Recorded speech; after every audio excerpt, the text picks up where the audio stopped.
Nairobi. A group of civil society groups is planning to start the collection of signatures from Nairobi residents to start the process of dissolving Nairobi County government for at least 3 years to address the pending bills and graft menace. Speaking to the media Thursday, the team has accused President William Ruto and former Prime Minister Raila Odinga of being an impediment to the fight against corruption. Winfrey Owino reports. Hours after members of Nairobi County Assembly's efforts to oust Governor Johnson Sakaja through a vote of impeachment hit the wall, the dust is yet to settle on the matter, with some supporting while others opposing. On Thursday, a group of civil society groups called on Nairobi Senator Edwin Sifuna to join their cause as they plan to collect signatures from residents and start a process of dissolving the county for 3 years.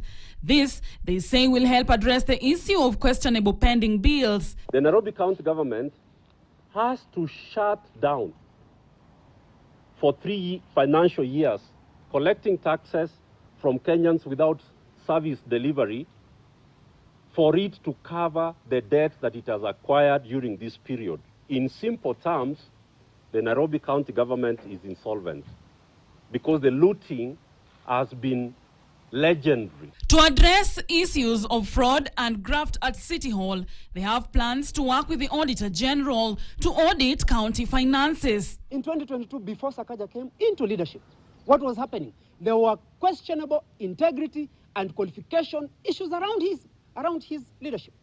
Now, the MCAs have told us today that they have passed a verdict that he's unfit, completely unfit to lead the country. But you cannot ask us here now how many signatures do you need. This is actually a tact used by politicians to ensure that now you will see delegations of people from Meru, from Kisii, from Coast, from Luo Nyanza or wherever, going to State House, so that there is division of those numbers and told, do not append your signature here, so that we deny these people one person. Meanwhile, a section of leaders within Nairobi have called out Sakaja for unresponsiveness to issues affecting his electorate, terming the flop of his ouster bid as a second chance to deliver to the people. This is an opportunity for the governor. The 60-day window, which has already started, for him to be able to use that opportunity to address the issues that the MCAs had also raised. Part of that dialogue, testing our constitution, testing the things we put in it in 2010 is part of what the MCAs were trying to do yesterday. We cannot afford to have leadership wrangles or tension in Nairobi. Don't drive us there, Sakaja, because the MCAs are mandated by the constitution to impeach you. They have every right to do that. But we want to commend our leadership, that is the President and Right Honorable Raila Odinga, for taking leadership, because they foresaw what can happen in the event there occurs a vacuum in the leadership of Nairobi.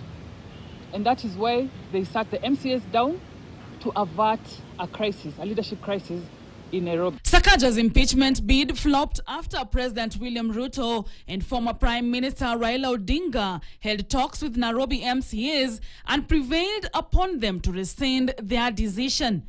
Winfrey Owino, KTN. To a disturbing story now, where post-mortem on the body of the late